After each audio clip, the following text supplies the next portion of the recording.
The hall was alive with music, laughter, and the sound of glasses clinking. Colorful streamers hung from the ceiling, and the smell of roasted chicken and sweet cake filled the air. Danielle stood at the doorway, clutching a small wrapped gift in her hand. Her palms were sweaty, her heart beating faster than the drums playing inside. It had been years since she had been in this house, years since she had seen her family together. She took a deep breath and stepped inside. For a moment, she let herself imagine that things would be normal again, that her family would smile, that someone would call her name, that she would finally feel at home. But the moment her mother saw her, the room changed. Her mother's smile froze, her eyes narrowing into cold disbelief. The music seemed to fade. People stopped mid-conversation, glancing between Danielle and her mother. "What are you doing here?" Her mother's voice cut through the air, sharp as glass. "You weren't invited." The words stung more than Danielle could have prepared for. She stood still, gripping the gift tighter, as if it could shield her from the blow. A nervous laugh escaped her lips, soft and broken, but no one laughed with her. Relatives whispered at the tables, hands covering mouth. An aunt shook her head. A cousin leaned close to another, whispering something Danielle couldn't hear, but she knew it was about her. Her face burned with shame. I just wanted to come," Danielle said, her voice small. "It's been so long." Her mother didn't move closer. She didn't smile. She simply turned her body, almost like she was blocking Danielle from entering further. The distance between them felt like a wall higher than the ceiling. The gift in Danielle's hands suddenly felt heavy, useless. She had thought it might be a bridge, a peace offering, a small sign that she still cared. But standing there, in front of everyone's judging eyes, she felt like a stranger in her own family. For a moment, she thought about leaving right away, but her feet refused to move. Her heart ached, not just from the rejection, but from the cruel reminder. She was no longer welcome where she once belonged. And yet, deep inside, she knew this was only the beginning.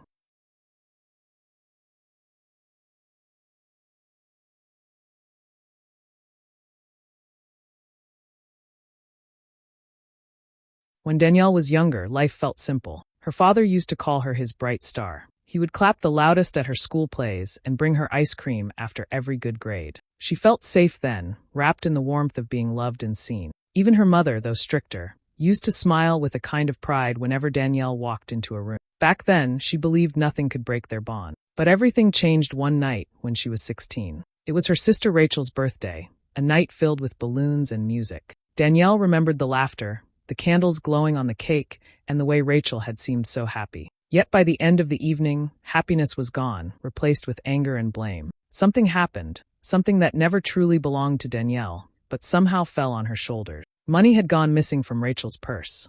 People whispered. Rachel cried loudly, accusing Danielle of being jealous, of trying to ruin her big day. Danielle swore she had done nothing, but in that storm of shouting and tears, no one wanted to listen. Her mother's face hardened. Her father looked away.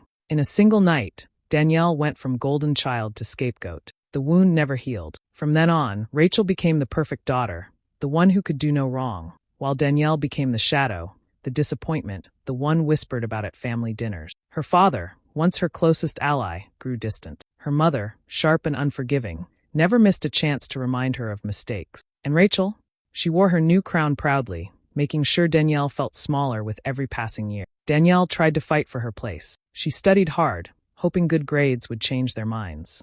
She tried to explain, to clear her name, but every attempt made things worse. By the time she finished high school, the weight of rejection was too heavy. She left for college, thinking distance might heal the cracks. But life outside was not easy. She dropped out after her second year, unable to keep up with tuition and long shifts at work. She found herself in tiny apartments, juggling bills, carrying exhaustion like a second skin. Some nights, she sat by the window, watching families laugh together on the street below, wondering if her own family ever thought of her at all. And yet, even after all the years of pain, Danielle still loved them. The memories of warmth from her childhood lingered like faint light in the dark. She kept photos tucked away in a drawer, too painful to display but impossible to throw out. She carried birthdays in her heart, even when no one called to invite her. Coming back tonight, stepping into that party, wasn't about pride. It wasn't about showing up uninvited to prove a point. It was about longing. Danielle wanted to belong again, to hear her father's voice call her bright star one more time, to sit at a table without whispers, to feel, even for a moment, like she was part of them. But as she stood in that room, with her mother's cold words still hanging in the air, she began to wonder if reconciliation was just a dream she kept chasing, a dream that had already slipped too far away.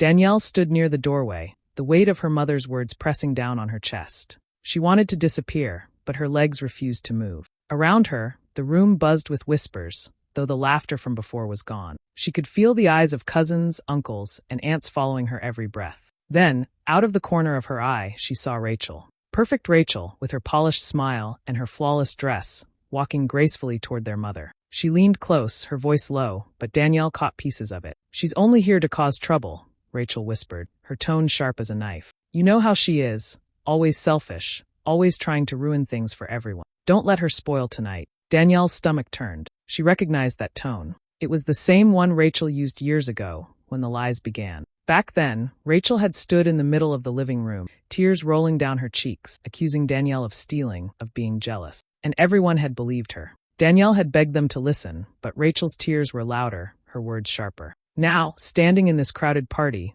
Danielle understood something she hadn't wanted to see before. It wasn't just one mistake or one misunderstanding. Rachel had built her perfect image by tearing Danielle apart. Every cruel whisper, every cold stare from their mother, every silence from their father, it had all been fed by Rachel's lies. Her hands trembled as she clutched the gift tighter. She wanted to shout the truth right then, to tell everyone what Rachel had done, but her voice caught in her throat. Years of being silenced had taught her that no one wanted to hear her side. They had chosen Rachel as the good daughter, and Danielle as the problem. Rachel pulled back from their mother, giving Danielle a quick, satisfied glance. The kind of look that said, "You don't belong here, and you never will." Danielle's heart ached. She thought about the years she had lost, birthdays she wasn't invited to, family photos she wasn't in, holidays spent alone. She thought about how she had carried guilt for so long, wondering if she had really been the reason everything fell apart. And now, she saw the truth clearly. She had been punished not for what she did, but for what Rachel wanted people to believe. Her mother's eyes, cold and unyielding, were filled with fresh distrust, fueled by Rachel's whispers. Danielle realized the rejection at the door wasn't just a mistake or a moment of anger. It was years of poison finally spilling out in front of everyone. For a second, Danielle considered leaving, running out before her heart shattered completely. But another thought rose inside her, stronger than the shame. Maybe it was time to stop running. Maybe the lies had lived too long in silence. As she stood there, holding that unwanted gift in her hands, she made a quiet promise to herself. She wouldn't let Rachel erase her anymore.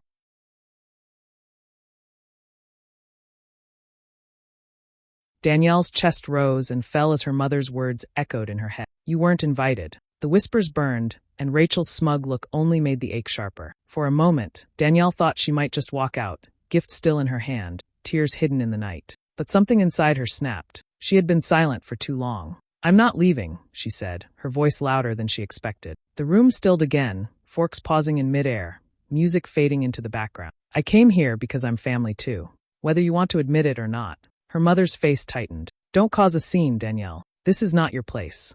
"My place?" Danielle almost laughed, but it came out as a bitter sound. "This has been my place since I was born. You can't erase me from my own family." Rachel stepped forward, her perfect smile breaking into a sneer. "Don't start this again. You always want attention, don't you? That's why you showed up, so people would pity you." Danielle felt her cheeks burn. "Pity?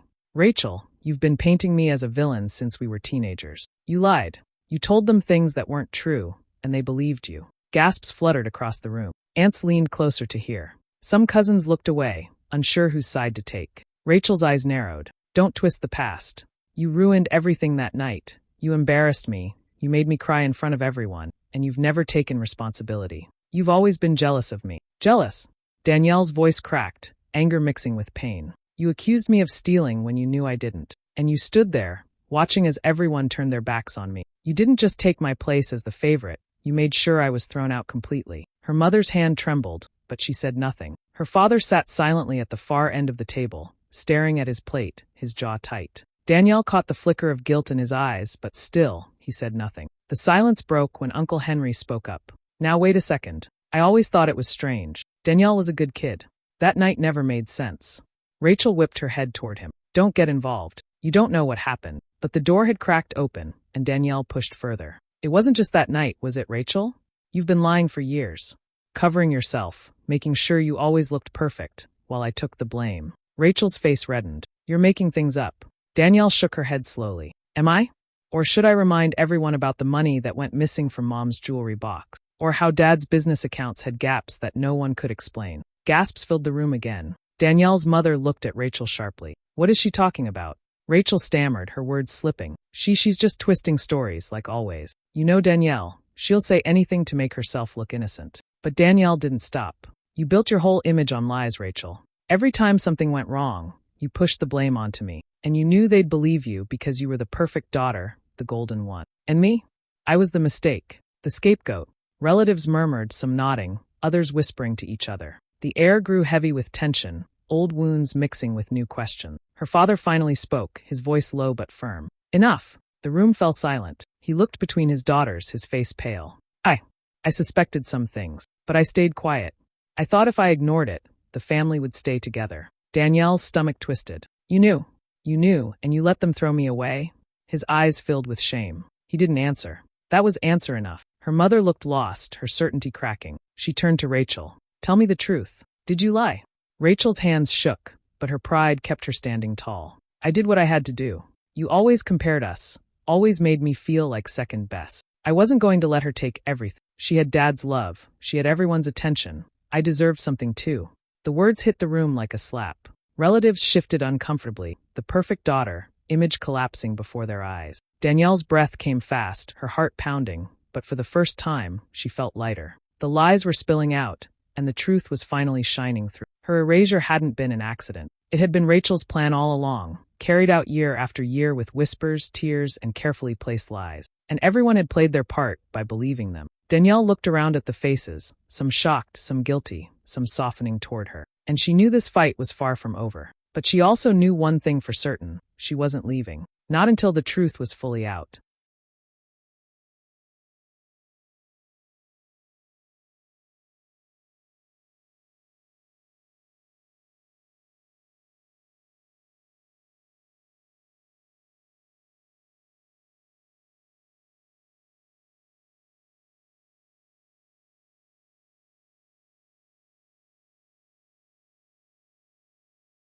The room felt like it was holding its breath. Everyone was watching, waiting for the next word, the next crack in the family's perfect picture. Danielle's heart pounded in her chest, but she knew she couldn't stop now. If she left things half-said, Rachel would twist it all again. Danielle lifted her chin. You all want the truth? Fine. Here it is. Rachel didn't just lie about that birthday night. She also stole from Mom and Dad years ago, and she made sure I was the one blamed for it. The words dropped like a bomb. Gasps echoed around the hall. A glass slipped from someone's hand and shattered on the floor. Her mother's eyes went wide. What are you saying? Danielle's voice shook, but it carried. The money that went missing from Dad's safe? That wasn't me. It was Rachel. I found her crying in her room that night, holding the cash. She begged me not to say anything. She said she would fix it before anyone noticed. I believed her, but the next day, when the money was still gone, she pointed her finger at me. And you believed her. Rachel's face turned red. Lies. She's lying again, like always, but the crowd had shifted. People weren't looking at Danielle like the villain anymore. They were staring at Rachel. Danielle's father spoke slowly, his voice heavy. I always wondered. I noticed things didn't add up. Danielle, you were just a child, and it didn't make sense. But Rachel cried, and your mother was convinced. I thought staying silent would keep the peace. I thought it was better to lose one daughter's trust than to break the whole family. Danielle's stomach twisted with hurt. So you knew. You suspected me all this time wasn't guilty, and you stayed quiet. Her father lowered his head. I was a coward. Her mother's hand covered her mouth, her eyes darting between her daughters. Rachel, tell me it isn't true. Rachel's composure cracked. Her voice rose, shrill and desperate. You never saw me. You always loved her more. Dad called her his star, and what was I? Second best.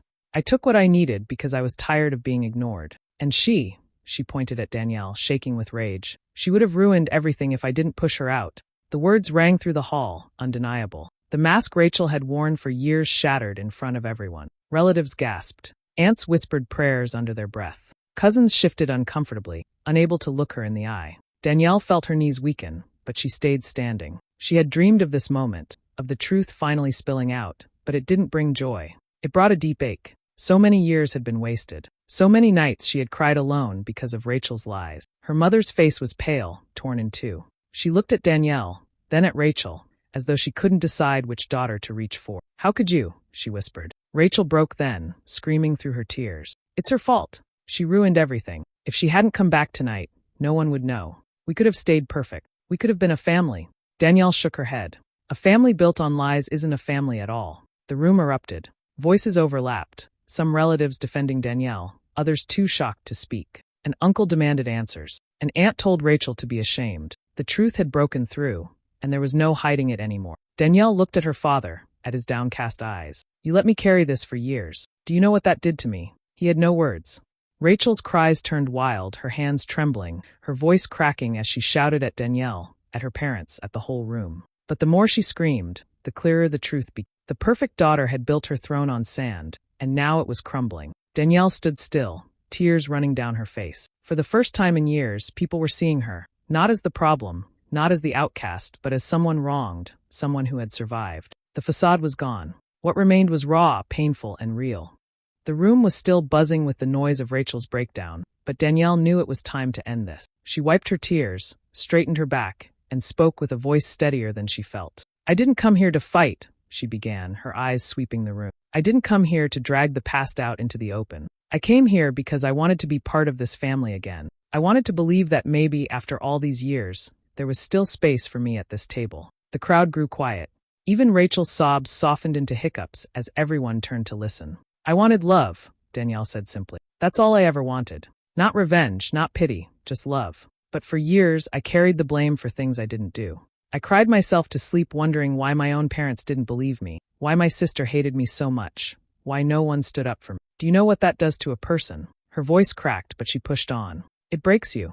And yet, somehow, I'm still here. I may not be perfect. I may not have finished school or become someone important. But I survived. And I survived without the family I thought would always be by my side." Her mother lowered her eyes, unable to look at her. Her father sat frozen, guilt written across his face. Danielle's voice grew firmer. "I can't beg for acceptance anymore. I won't keep knocking on a door that's been slammed in my face again and again. If you can't see me for who I really am, then maybe I don't belong here after all." Silence filled the hall, heavy but honest. Then, slowly, an aunt stood and walked toward her. "Danielle," she said softly, "I should have spoken up years ago. I'm sorry." She took Danielle's hand and squeezed it. Another cousin stepped forward. "We believed what we were told. But we see you now. We know the truth." One by one, relatives who had once whispered against her now came closer, some offering apologies, others just giving her a look of respect. It wasn't everything Danielle had dreamed of, but it was something real, something she had never had before. Rachel sat crumpled in a chair, muttering angrily, but no one paid her attention anymore. The shine she had carried for years was gone. Danielle turned back to her parents. She wanted them to say something, anything, but they stayed silent. Her father's lips parted as if to speak, but the words never came. Her mother's hands shook on her lap, her face pale with regret, but she too said nothing. And for the first time, Danielle understood. Their silence wasn't her burden anymore. She took a deep breath. "I don't hate you," she told them softly. "Even after everything, I don't. But I can't keep living in the shadow of lies. I won't let myself be erased anymore. If you want me in your life, you'll have to come find me. I won't keep chasing what should have been mine all along." Her words hung in the air, sharp and final. Some relatives nodded in quiet agreement. Others looked at the parents, waiting for them to respond. But still they said nothing. Danielle felt tears in her eyes again, but this time, they weren't from pain. They were from release. For years, she had carried the weight of trying to earn back her place. Tonight, she set that weight down. She looked around the room one last time. The faces she had feared for so long didn't scare her any. Some looked ashamed, some supportive, but none had the power to define her. Danielle had walked in hoping for acceptance. Danielle looked at the faces one last time, then set the small gift she had carried all night on the table. No one tried to stop her as she turned toward the door. The music inside started up again, but it sounded far away, like it belonged to another world. She stepped out into the cool night air. For the first time in years, her chest felt light, as though a heavy stone had been lifted off her. She closed her eyes and drew in a deep breath, filling her lungs with freedom she hadn't tasted in so long. Behind her, through the windows, she could still hear the muffled noise of the party. Laughter, clinking glasses, chatter. It all went on without her. But instead of aching, it brought her peace. Let them keep their party. Let them keep their lies. She no longer needed to be part of it. Above, fireworks cracked and bloomed in the sky, painting it with streaks of red and gold. Danielle tilted her head back, watching them explode. Each burst like a reminder that life still had beauty, even when people failed you. Her steps were slow at first, but soon she found a rhythm. With every step away from that house, she felt stronger. She wasn't leaving as the broken, unwanted daughter. She was leaving as herself, whole, alive, free. A small smile touched her lips. For years, She had begged for a seat at their table. Tonight, she finally realized she didn't need it. She had her own path, and she was strong enough to walk it alone. Sometimes the family you lose is the freedom you gain. Hey besties, thanks for staying with me till the end of this story. Imagine walking into your own family party, only to be told you weren't invited. Heartbreaking, right?